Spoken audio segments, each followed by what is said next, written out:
I'm Valerie Mitchell, 28 years old, and I watched my father swear under oath that I was dead. My hands trembled as I stared at my own death certificate, complete with an official seal. $6 million of my inheritance had vanished into offshore accounts overnight. The betrayal cut deeper than any knife could. But they made one critical mistake in their perfect plan. They forgot I'm a survivor. Before I tell you how I came back from the dead to face my family in court, let me know where you're watching from, and don't forget to subscribe if you want more true stories of family betrayal that will make your jaw drop. The Mitchell name meant something in Connecticut. My grandfather, Walter Mitchell, built Mitchell Manufacturing from nothing but determination and ingenuity. What started as a small workshop making specialized industrial tools eventually grew into a multi-million-dollar company with contracts across North America. By the time I was born, our family lived in a sprawling colonial mansion with 12 bedrooms, an indoor pool, and gardens that required 3 full-time gardeners to maintain. We also owned vacation properties in the Hamptons, Colorado, and a villa in the south of France. Despite all this wealth, my childhood felt emotionally barren. My father, Richard Mitchell, was always working, expanding the business my grandfather had built. My mother, Elizabeth, tried to compensate for his absence by showering me with love and attention. She was the warm center of my world, teaching me to appreciate art, music, and beauty. While my father saw value only in business and profit margins, my mother showed me how to find joy in creativity. When I turned 16, our world shattered. My mother was diagnosed with aggressive pancreatic cancer. Within 6 months, she was gone. I still remember sitting by her hospital bed, holding her thin hand as she made me promise to follow my passions, not just the path my father had planned. "Live your own life, Valerie," she whispered. "Don't let anyone steal your choices." I couldn't have known then how prophetic those words would become. The funeral was barely over when changes began. My father, never one to process emotions in a healthy way, threw himself even more deeply into work. Then, to everyone's shock, he announced his engagement to Stephanie Collins just 11 months after my mother's death. Stephanie was 20 years younger than my father, with perfect blonde hair, immaculate makeup, and a calculating look behind her smile that made me uncomfortable. Even worse, Stephanie came with a daughter exactly my age, Brooke. While she played the sweet stepsister role in front of my father, Brooke made it clear in private that she considered the Mitchell fortune her birthright now. "Your mom is gone, and your dad has a new family now," she told me one night shortly after moving in. "Eventually, everything here will belong to me and my mom." I dismissed her words as teenage jealousy at the time. I had no idea she was telling me her actual plan. After the remarriage, my relationship with my father grew, increasingly distant. Every conversation turned into criticism about my choices, my appearance, my friends. Where once he had merely been absent, now he seemed actively hostile. The only time he showed any interest in my life was when the topic of my grandfather's trust fund came up. My grandfather had been a shrewd man who understood human nature all too well. Before his death, he had established separate trust funds for all his grandchildren. Mine was worth $6 million, a fortune that would allow me true independence. But my grandfather had added specific conditions. I would gain full access to the money either when I turned 30 or when I got married, whichever came first. Until then, my father served as trustee, with very limited ability to access the funds except for my education and health needs. As the years passed, Mitchell Manufacturing began struggling. New competitors, changing markets, and my father's increasingly poor business decisions led to serious financial problems. I learned later that he had been taking out massive loans using company assets as collateral, desperately trying to keep the business afloat.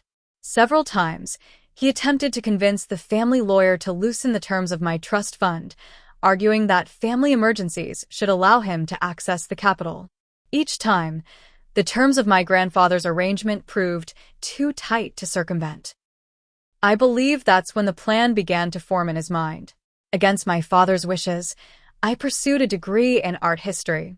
He wanted me to study business and eventually take over the family company, but my mother's passion for art had ignited the same love in me.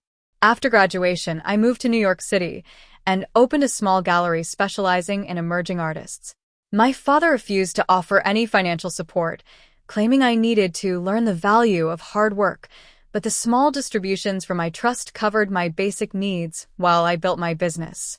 In New York, I met Diego Martinez, a brilliant sculptor whose work with metal reminded me of industrial pieces from my grandfather's factory, transformed into art. Diego had immigrated from Argentina with nothing but his talent and determination. He understood hard work better than anyone I knew.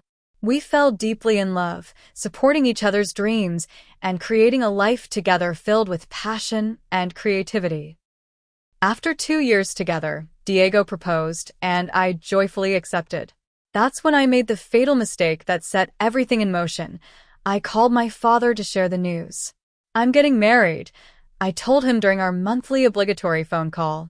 "I know we have our differences, but I'd like you to be there." The line went silent for so long, I thought we'd been disconnected. "Married?" he finally said, his voice strangely hollow. "To the artist?" "Yes, to Diego. The wedding will be next spring, but we're starting to plan now." Another long pause. "Have you spoken to the family lawyer about this?" His question confused me. "No. Why would I talk to Lawrence about my engagement?" "No reason," he said quickly. "Just, there are legal considerations with marriages, especially international ones. But, congratulations. Stephanie and I would love to have you and Diego over for dinner soon, to celebrate." The invitation surprised me. My father and Stephanie had never shown any interest in my relationship with Diego before. Still, I hoped this might be a chance to repair our strained relationship before the wedding. That dinner at the family mansion remains vivid in my memory as the last time I saw my family before everything fell apart. My father opened expensive champagne and made an elaborate show of toasting our engagement. Stephanie asked pointed questions about wedding details, seeming especially interested in the date and location. Brooke, now 28 like me, kept steering the conversation toward our honeymoon plans and whether we'd be traveling internationally. Looking back, they weren't planning a wedding gift. They were plotting my disappearance. As we were leaving, my father hugged me awkwardly, something he hadn't done in years. "I want you to have everything you deserve, Valerie," he said. The words seemed sincere, even warm, but his eyes remained cold and calculating. I had no idea that what he thought I deserved was to vanish without a trace. The first sign that something wasn't right came about 2 weeks after the engagement dinner. I stopped by my father's office unexpectedly to drop off some information about the gallery's insurance that his accountant had requested. As I approached his private conference room, I heard raised voices. Curious, I slowed my steps. "The problem needs to be solved before the wedding," my father was saying. "Once those papers are signed, we lose control completely." "The timing is tight, but not impossible," replied a voice I recognized as Lawrence Jenkins, our family lawyer for 20 years. International complications can create significant delays if managed properly. "And if something goes wrong?" My father sounded tense. "Nothing will go wrong if we follow the plan exactly. The documentation is being prepared as we speak. The Mediterranean location works in our favor." I moved away quickly as I heard chairs scraping. At the time, I rationalized their conversation as related to business troubles. Maybe they were discussing some international contract or tax issue. But a sense of unease lingered. That feeling intensified when I received 3 calls in 1 week from our family bank, asking to verify unusual account activities. When I mentioned these calls to my father, he dismissed them immediately. "Just routine verification. I've made some adjustments to the family accounts in preparation for your new status. Nothing to worry about." Then came the Mediterranean art trip suggestion. During Sunday brunch at the mansion, Stephanie brought up an international art exposition taking place across several Mediterranean countries. "Wouldn't this be perfect for Valerie's gallery?" she asked, sliding a glossy brochure across the table. "Private collections opening to select dealers, pieces never shown publicly before. With the Mitchell name, you'd get exclusive access." The brochure detailed a 3-week tour through Greece, Italy, and Spain, featuring private collections and exclusive galleries. It did look incredible and potentially lucrative for my small gallery. The timing is tight with wedding planning, I said hesitantly. That's why you should go now, Brooke chimed in, showing unusual interest in my business. Once wedding preparations get more intense, you won't have time. Plus, imagine having some exclusive European pieces for your gallery right before your wedding. It would really establish you in the art world. Their enthusiasm seemed odd, but the opportunity was tempting. When my father offered to cover all expenses as an early wedding gift, I became even more suspicious. He had never supported my gallery before. I should discuss it with Diego first, I said. Of course, my father replied smoothly. But these invitations expire quickly. The collections are only open to visitors for a limited time. I called Diego from the car on my way home. His reaction matched my concern. It seems strange they're suddenly so interested in your gallery, he said. And why insist on this specific trip right now? The opportunity does look amazing, though, I admitted. These collections could really put the gallery on the map. Then I'll come with you, Diego suggested. I can rearrange my exhibition schedule. When I proposed this to my father the next day, his reaction was immediate and firm. The invitations are non-transferable, he insisted. They're extended to you as a Mitchell. Plus, Diego should focus on his upcoming show. This is a business opportunity for your gallery, not a vacation. The red flags were waving frantically now, but I still couldn't see the full picture. What I did know was that something about this trip made me deeply uncomfortable. My suspicions grew when I received a call from Harold Winters, my grandfather's oldest friend and former business partner. He asked to meet me for coffee, something we did occasionally to maintain the connection to my grandfather. I hear you're traveling to Europe soon, he said after we'd exchanged pleasantries. News travels fast, I replied, surprised. I'm still deciding. Harold's weathered face grew serious. Your grandfather always said you had your mother's artistic spirit but his business instincts. Trust those instincts, Valerie. Especially now. What do you mean? Just be careful. Family business can get complicated when large sums are involved. Walter set up your trust the way he did for good reasons. Before I could press him for details, he changed the subject. But his warning lingered. Despite all these concerns, I eventually agreed to the trip. The professional opportunity seemed too significant to pass up, and part of me hoped my father's involvement indicated a genuine attempt to support my career. The week before my departure, strange details kept emerging.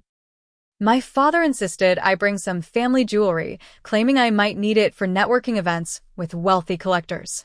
His assistant kept making last-minute changes to my itinerary. Most disturbingly, I caught him in his home office one evening, photographing my passport when he thought I wasn't looking. Just documenting important family papers, he explained unconvincingly when I questioned him. For insurance purposes. The morning of my departure arrived with a knot of anxiety in my stomach. Diego drove me to the mansion, where my father had arranged for his personal driver to take me to the airport. I don't like this, Diego said as we pulled up to the gates. Something feels wrong. It's just 3 weeks, I assured him, trying to convince myself as much as him. I'll call every day, and I'll be back before you know it. Then we can focus completely on wedding plans. He held me tightly before I got out of the car. Promise me you'll be careful. And if anything seems strange, anything at all, come home immediately. I promise, I said, kissing him one last time. That was the last normal moment of my old life. Everything that came after was part of my family's elaborate plan to make me disappear. My father's driver, Wilson, seemed unusually quiet during the drive to JFK. When I mentioned we needed to go to Terminal 4, he shook his head. Mr. Mitchell arranged for private terminal access, he explained, driving past the main airport entrance toward a separate facility I'd never used before. Inside, I was quickly ushered through a private security check and onto a plane before I could ask questions. Only after takeoff did I discover my original direct flight had been changed to a complex itinerary with multiple connections. When I tried to text Diego about the changes, I found my international data plan hadn't been activated despite my father's promise to handle it. At my layover in London, I became convinced someone was following me. A tall man in a dark suit seemed to appear at every gate, always watching from a distance. When I tried to approach him, he disappeared into the crowd. By the time I landed in Athens, my father's text responses had become brief and delayed. My first call from the bank came that evening in my hotel room. "Ms. Mitchell, we're calling about urgent irregularities with your accounts," the banker said. "We've detected unusual transfer requests." "I haven't authorized any transfers," I replied, alarm growing. The requests came with all proper documentation, but given the amounts involved, we wanted to verify directly. "If you could come to our international branch in Athens tomorrow with identification, we can sort this out." I agreed, not realizing I would never make that appointment. The wheels of my family's betrayal were already turning too quickly. My first day in Athens started with confusion. The luxurious hotel my father had booked claimed they had no reservation under my name. After an hour of phone calls and showing emails, they discovered my reservation had been modified to a different name, but offered me a room anyway. "These mix-ups happen with international bookings," the concierge explained apologetically. "Your gallery contact, Mr. Alessandro Rossi, called to confirm your arrival. He'll meet you in the lobby at 11 to begin your private gallery tour." I hadn't been told about any Mr. Rossi, but assumed he was the local art dealer coordinating the gallery visits. When he appeared in the lobby, Alessandro was everything you'd expect from a European art dealer, impeccably dressed, charming, and knowledgeable. He spoke perfect English with just enough of an Italian accent to sound sophisticated. "Your father's assistant arranged everything through our exclusive service," he explained as we left in his luxury car. "Today I'll show you collections not open to the general public. Very exclusive pieces with, shall we say, flexible provenance documentation for the right buyers." The first two galleries were legitimate and impressive. I took notes and photos of pieces that would be perfect for my New York clients. Alessandro was attentive, offering insights about each artist and suggesting reasonable price points for American markets.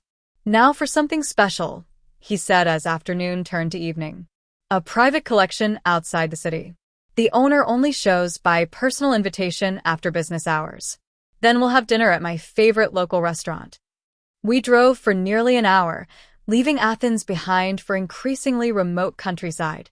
The private collection turned out to be in a renovated villa with stunning views of the sea.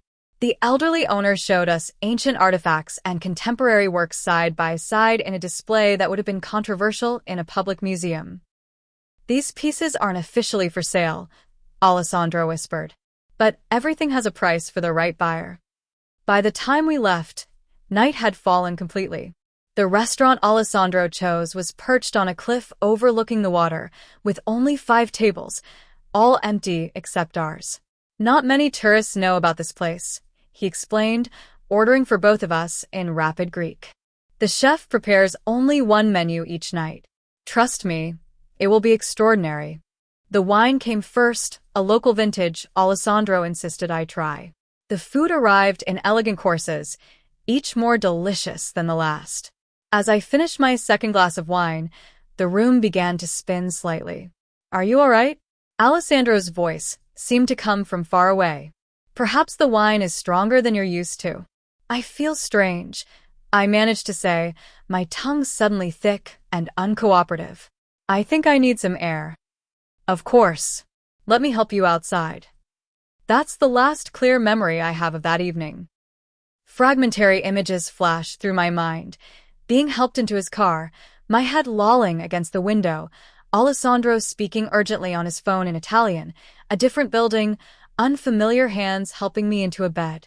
I woke the next morning in my hotel room with no recollection of how I'd gotten there. My head pounded, and my mouth felt like sandpaper. When I tried to get up, nausea overwhelmed me. It took hours for the room to stop spinning enough for me to function.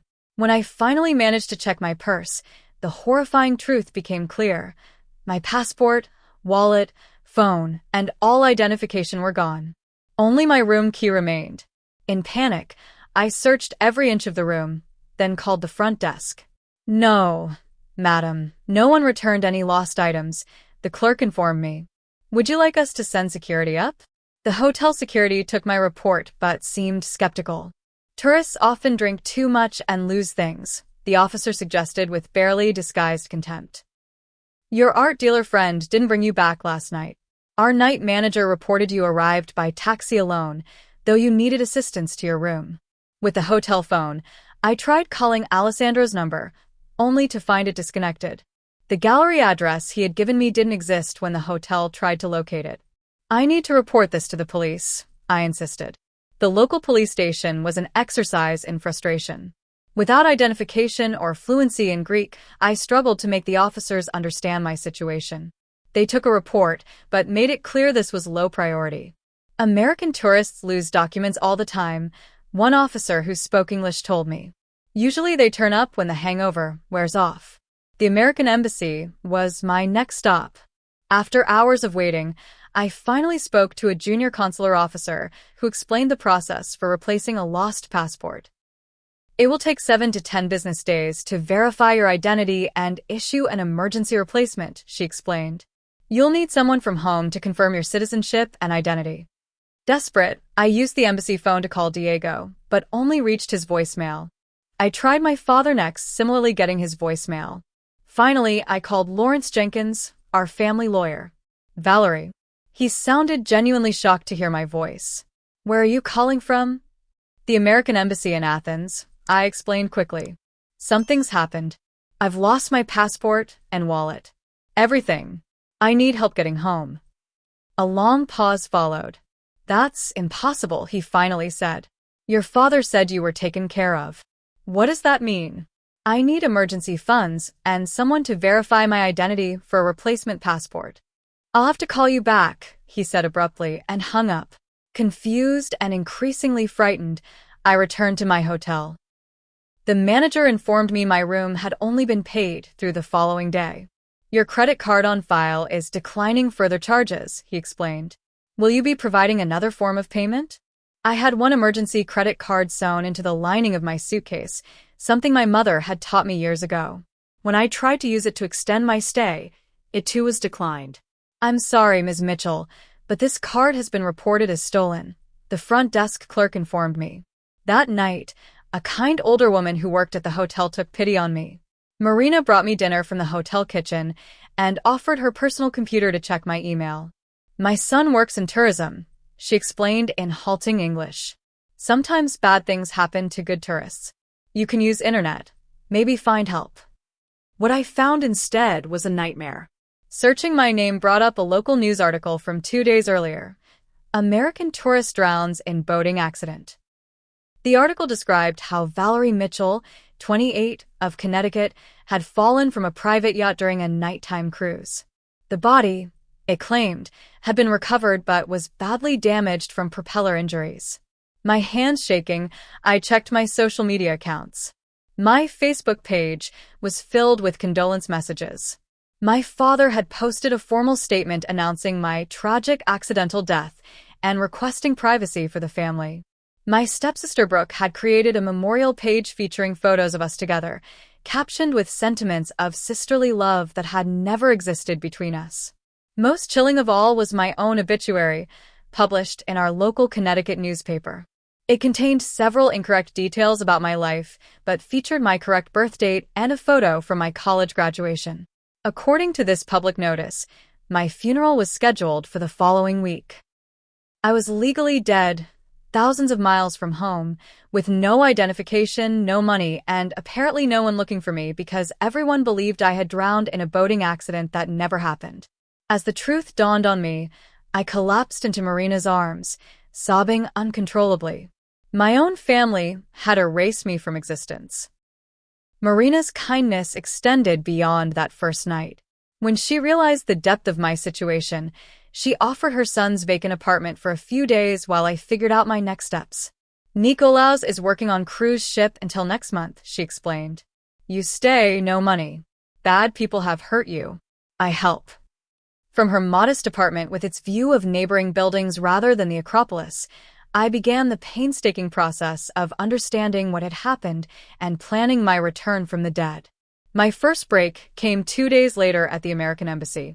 During my third visit trying to navigate the passport replacement process without documentation, I met Sophia Davis, an American expatriate working in the consular section. "You look lost," she said, approaching me in the waiting area. "Need some help navigating the bureaucracy?" Sophia had been a corporate attorney in New York before falling in love with Greece during a vacation and impulsively relocating 5 years earlier. Now she helped Americans with legal issues abroad. Something about my desperate situation caught her attention. Over coffee in the embassy cafeteria, I told her my incredible story. Unlike everyone else, Sophia didn't immediately assume I was confused, mentally ill, or running some kind of scam. "I've seen some creative inheritance frauds in my practice," she said thoughtfully, "but declaring a living heir dead is bold even for family greed. What exactly is at stake?" "My trust fund," I explained. $6 million that I would access upon marriage. My father is the trustee until then. Sophia's eyes widened. That's motive with a capital M. But proving you're alive when official documents say otherwise won't be easy. She thought for a moment. "Let me make some calls. I still have contacts in international banking who might help us follow the money." Sophia became my lifeline. She helped me secure temporary housing through an expatriate aid organization and loaned me enough money for essentials.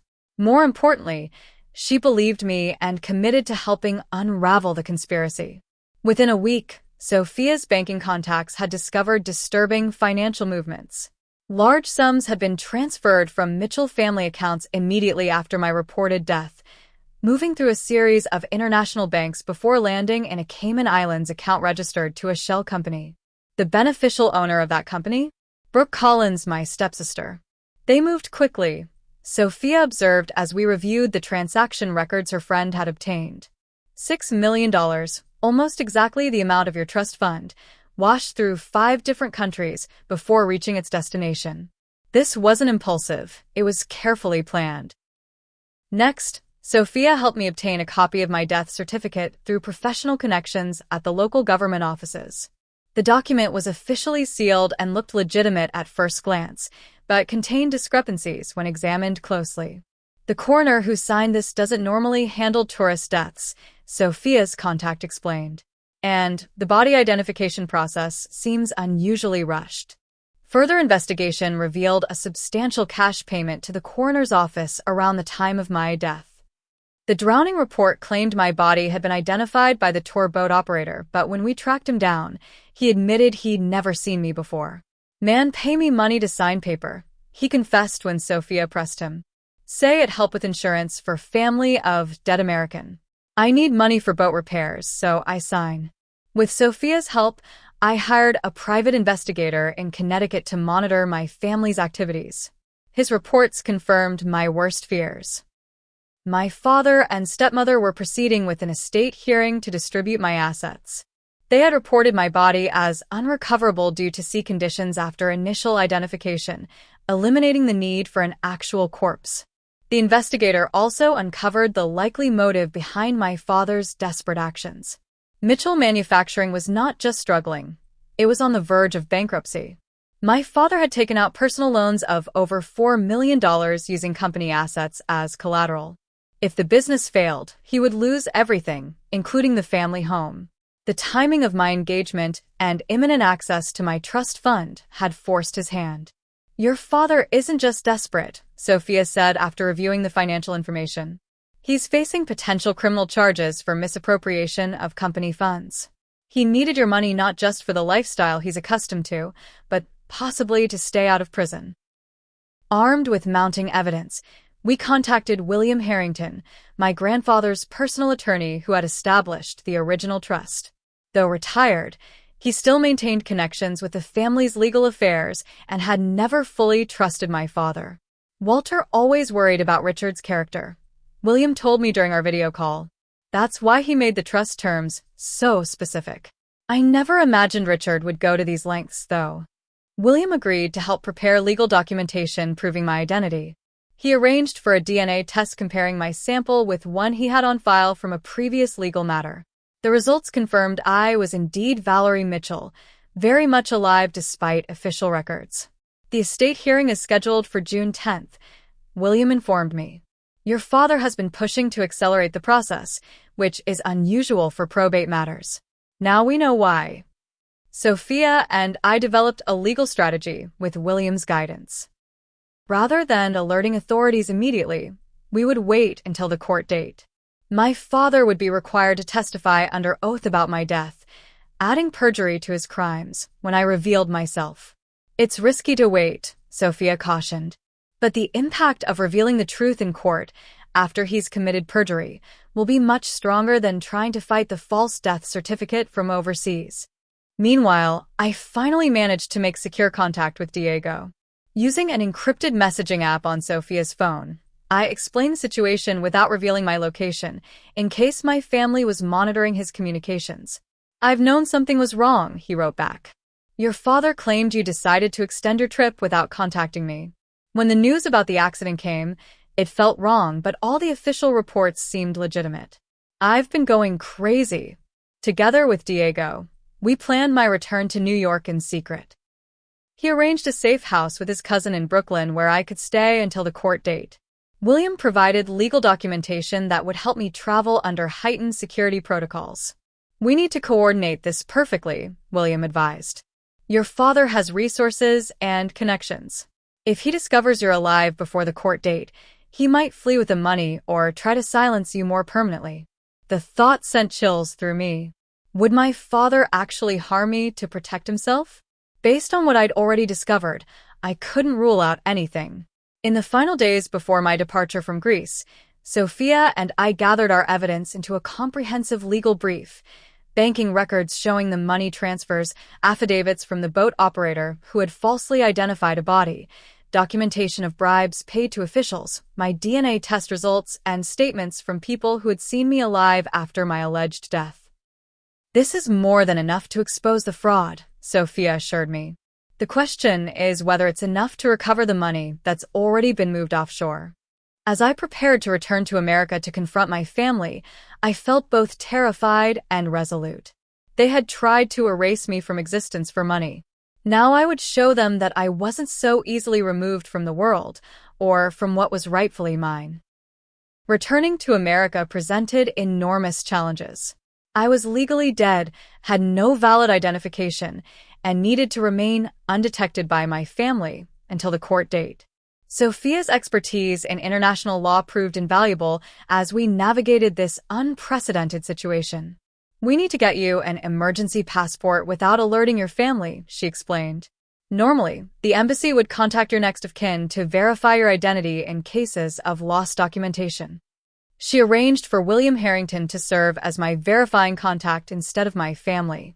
Using his legal standing and affidavit attesting to my identity, along with the DNA test results, we convinced the embassy to issue an emergency travel document. To avoid raising flags in the system, we used my mother's maiden name, Elizabeth Bennett, for the airline reservation. Your father might have alerts set up for Valerie Mitchell in airline systems, Sophia warned. We can't risk him discovering your return before you're safely back in the country.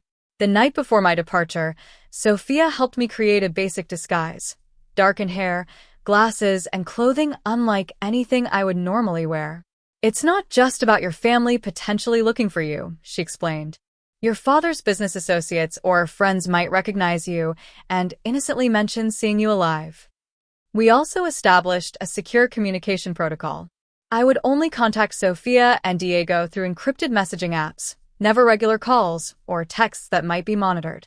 We created code phrases to verify our identities in case of emergency. If you need to abort the plan at any point, send the message, "Grandmother's paintings need restoration," Sophia instructed. We'll understand and activate Plan B immediately. The emotional preparation proved even harder than the logistical challenges. As my departure approached, the full weight of my family's betrayal hit me in waves. I experienced nightmares where I was drowning while my father and stepsister watched from a boat, counting money. During the day, anxiety attacks left me gasping for breath, wondering if I was making a terrible mistake by confronting them. What if they try to hurt me for real this time? I asked Sophia during a moment of panic. What if I can't prove what they did? That's why we've created multiple backups, she assured me. William has copies of all our evidence. I have copies. Diego has copies. If anything happens to you, this evidence goes directly to the FBI and IRS. Your father knows he won't escape a full investigation. Diego's unwavering support sustained me through these dark moments. His messages arrived like lifelines, reminding me of the future we would build together once this nightmare ended. I'm preparing everything here, he wrote. My cousin's apartment is ready, and no one knows you'll be staying there. I've taken time off from the studio to help however you need. We'll get through this together, just like we'll get through everything else in our lives. The night before my flight, I barely slept. I reviewed all our evidence one final time, memorized key dates and details in case our documents were somehow lost, and mentally rehearsed what I would say when finally face-to-face with my father in court. Sophia drove me to the airport at dawn. Remember, you're Elizabeth Bennett, an American tourist returning home after an extended vacation. Nothing unusual, nothing memorable. At the airport, I maintained my disguise and kept to myself, speaking to no one unless necessary. The flight to New York felt interminable, each minute stretching as I imagined what awaited me. During my layover in London, I nearly panicked when I spotted a business associate of my father's across the terminal. I ducked into a shop until his flight was called, heart pounding. Finally, after nearly 15 hours of travel, I landed at JFK. The immigration officer barely glanced at my emergency passport before waving me through. Outside in the arrivals area, Diego was waiting as planned, though he looked past me twice before recognizing me in my disguise. When we finally embraced, I broke down in his arms, the emotions of the past weeks pouring out in silent sobs. "You're safe now," he whispered, holding me tightly. "Let's get you home."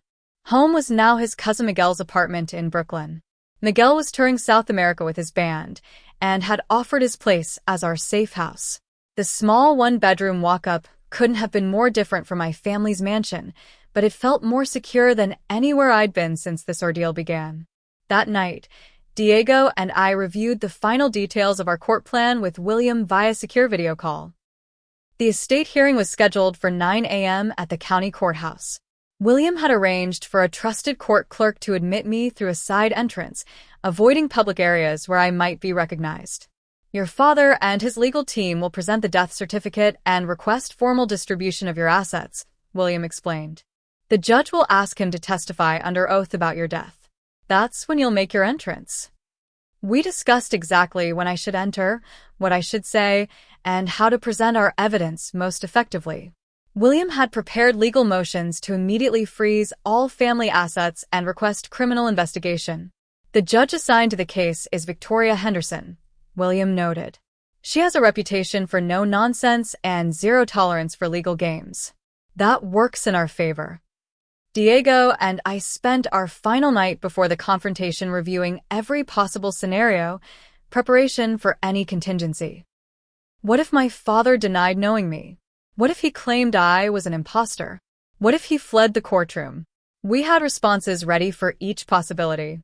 As dawn broke on the morning of the hearing, I dressed carefully in a conservative blue suit, my disguise removed, my appearance now exactly as my family would remember me. Diego helped me gather our documentation into a professional portfolio. "Are you ready for this?" he asked, his eyes filled with concern and love. "No," I admitted, "but I'm doing it anyway." They tried to erase me from existence. Today they learned that was their biggest mistake. The drive to the courthouse passed in tense silence. As planned, we arrived an hour early, meeting William at a coffee shop 2 blocks away. "Everything is in place," the elderly attorney assured me. "The bailiff has been informed there may be a disruption, but not of what kind. A court reporter will record everything. Detective Malone from the Financial Crimes Unit is on standby." At 8:45, William left to take his place in the courtroom.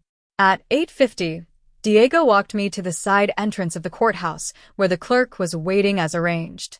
"I'll be right outside," Diego promised, squeezing my hand. "Remember, no matter what happens in there, we've already won because you're alive and we're together." The clerk, a middle-aged woman named Janet, led me to a small conference room adjacent to the courtroom. "You can hear the proceedings through this speaker," she explained. "When you're ready to enter, I'll unlock the connecting door." And so I waited, listening as my family gathered to divide the spoils of my fictional death. I heard the judge call the court to order. I heard Lawrence Jenkins present the death certificate and other documentation. I heard my father called to the witness stand. "Mr. Mitchell," the judge said, "I understand this is difficult, but I need you to confirm for the record the circumstances of your daughter's death." My father's voice came through the speaker, practiced and solemn. "My daughter Valerie Mitchell died in a boating accident in Greece on April 27th. Her body was recovered, but was too damaged for transport back to the United States. And you are here today to request distribution of her assets according to her will?" "Yes, Your Honor. As her only living parent and the trustee of her accounts, I am requesting the court's authorization to distribute her assets according to legal guidelines." "Very well," the judge replied. "For the record, please state clearly, is your daughter Valerie Mitchell deceased?" There was a brief pause before my father answered firmly, "Yes, Your Honor." "My daughter is dead." The moment had arrived. I nodded to Janet, who unlocked the door. Taking a deep breath, I stepped into the courtroom and spoke in a clear, steady voice. "That's interesting, Father, because I'm very much alive." The Fairfield County Courthouse's probate courtroom was smaller than I had imagined, with dark wood paneling, rows of worn wooden benches, and a raised judge's bench at the front. Sunlight streamed through tall windows, illuminating dust particles floating in the air. The room had the solemn, hushed atmosphere of a place where life-altering decisions were made daily. As I pushed open the door and stepped inside, I took in the scene in one sweeping glance. My father stood in the witness box to the right, his hand still raised from taking the oath. He wore his courtroom best, a charcoal gray suit, crisp white shirt, and the blue tie my mother had given him on their last anniversary together. Lawrence Jenkins sat at the front table, legal documents spread before him, his silver hair perfectly coiffed as always. In the first row of benches sat Stephanie, dramatically dressed in black as if attending a funeral, a delicate lace handkerchief clutched in her manicured hands. Beside her, Brooke wore a somber navy dress, her blonde hair pulled back in a respectful low ponytail. They had dressed for mourning, but their eyes lacked any hint of grief. The judge, a stern-looking woman with steel-gray hair and piercing eyes, sat above them all, reading through a document with focused attention. A court reporter tapped quietly at her stenography machine, and a bailiff stood by the door, his expression professionally neutral. It was this perfectly orchestrated tableau of justice and mourning that I interrupted with my entrance, and the words that would shatter their carefully constructed fiction. "That's interesting, Father, because I'm very much alive." The effect was immediate and electric. Every head in the room snapped toward me.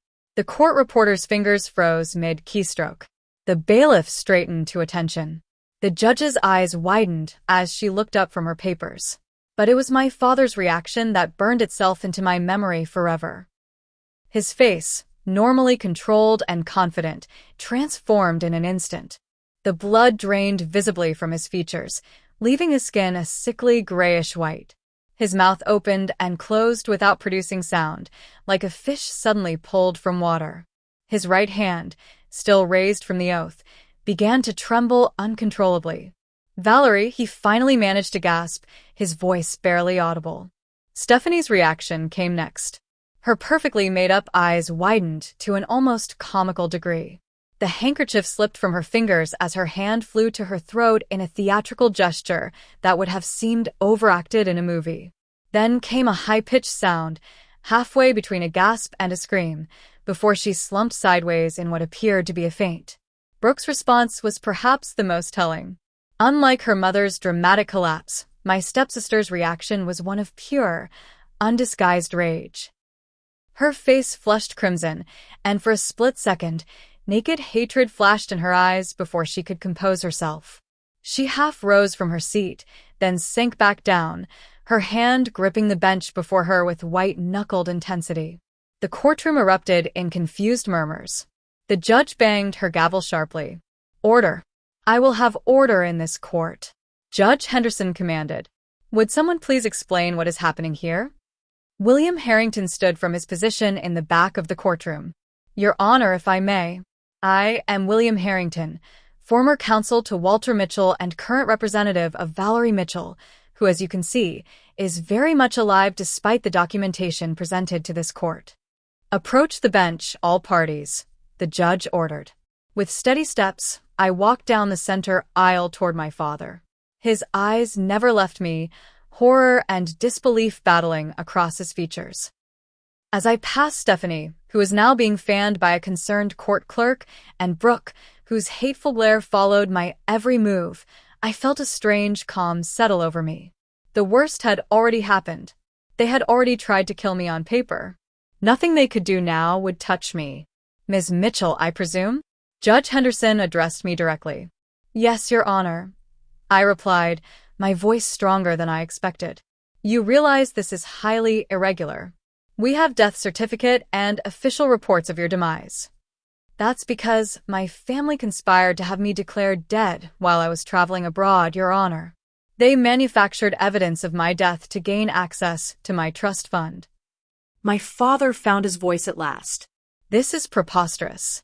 This woman might look like my daughter, but she can't be Valerie. My daughter drowned in Greece. We have official confirmation." I turned to face him fully. "Really, Father? You're going to maintain that lie while looking me in the eyes? The daughter you raised for 28 years. "Your Honor," William interjected, "we have prepared a complete evidence packet documenting this extraordinary fraud." He handed a thick folder to the judge. "This includes DNA test results confirming Ms. Mitchell's identity, banking records showing the movement of her trust fund to offshore accounts, and statements from witnesses in Greece who were bribed to falsify reports of her death." The judge glanced through the first few pages, her expression growing increasingly grave. "Mr. Jenkins," she addressed my father's attorney, who had remained frozen in shock, "do you have any response to these allegations?" Lawrence Jenkins looked like a man watching his career collapse before his eyes. "Your Honor, I was informed by my client that his daughter had died in a boating accident. I processed the paperwork based on documentation provided to me." "Documentation that was falsified," I stated firmly. "My father arranged for me to be stranded in Greece without identification or resources, then used bribes to create a paper trail of my supposed death, all to gain control of my $6 million trust fund before my upcoming marriage would have given me direct access to it." The judge turned her steely gaze to my father. "Mr. Mitchell, these are extremely serious allegations. If true, they constitute multiple felonies, including fraud, perjury, and potentially attempted murder if your daughter was deliberately placed in danger." My father seemed to shrink before our eyes, his imposing presence diminishing as his scheme unraveled. Then, in a desperate move, he attempted one last gambit. "She's lying," he shouted, pointing at me with a shaking finger. "This is some kind of imposter my deceased daughter hired before her accident. Probably that artist boyfriend put her up to this. They're trying to steal the family money." The outburst hung in the air for a moment before I responded with deadly calm. "Judge Henderson, in addition to the DNA evidence already provided, I'm prepared to answer any questions about my life, family history, or personal details that only Valerie Mitchell would know. Additionally, my fingerprints can be compared to my official records." "That won't be necessary at this point," the judge replied. "The evidence presented is compelling enough to halt these proceedings immediately." She turned to the bailiff. "Please secure Mr. Mitchell. He is not to leave this courtroom." As the bailiff moved toward my father, something inside him seemed to snap. His face contorted with rage, and he lunged toward me across the courtroom. "You ungrateful bitch," he screamed. "Everything I built, everything I sacrificed. You would have wasted it all on worthless art and that immigrant nobody." The bailiff caught him before he could reach me, restraining him as he continued to shout. "Order." Judge Henderson's gavel crashed down repeatedly. "Mr. Mitchell, control yourself immediately, or you'll be held in contempt." As my father was restrained, Stephanie suddenly recovered from her faint, scrambling to her feet. "Richard, don't say another word," she warned. Too late. Judge Henderson surveyed the chaotic scene before her with disgust. "This court is in recess for 1 hour. When we reconvene, I expect full cooperation from all parties as we sort through this unprecedented situation." She fixed my father with a withering stare. "Mr. Mitchell will remain in custody during this recess, and I am issuing an immediate freeze on all assets related to the Mitchell family and the trust in question." As the judge exited, Detective Malone entered from the back of the courtroom, accompanied by 2 uniformed officers. William quickly briefed him on the situation, and within minutes, my father was being read his rights. The last thing I saw as I left the courtroom was Brooke, still seated on the bench, her face a mask of thwarted rage and calculation. Our eyes met briefly, and in that moment, I knew that while my father might have been the architect of this plan, my stepsister had been an eager and essential accomplice. Outside in the hallway, Diego was waiting as promised. When I walked out, visibly shaken but unharmed, he rushed forward to embrace me. "It's over," I told him, my voice finally breaking with emotion. "They can't hurt me anymore." "No," he agreed, holding me close. "They can't, but they'll pay for trying." As we stood there in the courthouse hallway, surrounded by the aftermath of chaos and the beginning of justice, I felt the first real sense of safety I'd experienced since discovering my own death certificate. I had returned from the dead, not through any miracle, but through determination, intelligence, and the help of those who truly cared about me. My family had declared me dead. Their mistake was assuming I wouldn't fight to reclaim my life. The legal consequences for my family unfolded over the following months with a swiftness that surprised even William Harrington. Judge Henderson referred the case directly to federal prosecutors who were eager to make an example of such a brazen fraud scheme. My father faced the most serious charges: conspiracy to commit fraud, perjury, filing false documents, tax evasion, wire fraud across international boundaries, and attempting to bribe foreign officials. The evidence against him was overwhelming. Between the banking records Sophia had uncovered, testimony from the Greek officials who had been bribed, and his own damning outburst in court, his legal team advised him to accept a plea deal rather than face trial. "Your father will serve 7 years in federal prison," William informed me after the plea was finalized. He could have received up to 20, but he provided information about other financial crimes and associates involved in similar schemes. Stephanie faced lesser charges, but still received 3 years of probation and significant community service for her role in the conspiracy. Her carefully maintained social standing in Connecticut society crumbled as details of the case became public. Brooke, perhaps the most calculating of all, initially tried to claim ignorance of the entire plan. However, the offshore account in her name proved to be her undoing. She eventually accepted a plea deal for 2 years in a minimum security facility, followed by 5 years of probation. Lawrence Jenkins, our family attorney, lost his law license and faced his own criminal charges for knowingly filing fraudulent documents. His cooperation with prosecutors saved him from prison time, but his 40-year legal career ended in disgrace. The recovery of my trust fund proved more complicated than the criminal proceedings. While the court immediately froze all related accounts, retrieving money from offshore havens required international legal cooperation. Eventually, we recovered approximately $4.8 million of the original $6 million. The missing funds had been spent on bribes, payments to accomplices, and Brooke's impulsive purchases once she believed the money was safely hidden. Considering the complexity of international asset recovery, this is actually an excellent outcome, Sophia assured me during one of our regular video calls. She had become not just my legal ally, but a trusted friend through this ordeal. Beyond the legal aftermath came the personal rebuilding. Diego and I proceeded with our wedding plans, though on a different timeline and with a dramatically altered guest list. We held a small ceremony in the sculpture garden of the Museum of Modern Art, surrounded only by friends who had stood by us through the crisis. The media, of course, became obsessed with my story. Dead heiress returns TO haunt greedy family, screamed one particularly dramatic headline. For weeks, reporters camped outside our apartment building and the gallery. I declined all interviews initially, focusing instead on reconstructing my life and legal identity. The process of reversing a death certificate and reclaiming my existence in official systems proved almost as challenging as exposing the fraud in the first place. The systems are designed to record deaths, not undo them, an empathetic government clerk explained after hours of paperwork. You're creating quite the precedent here.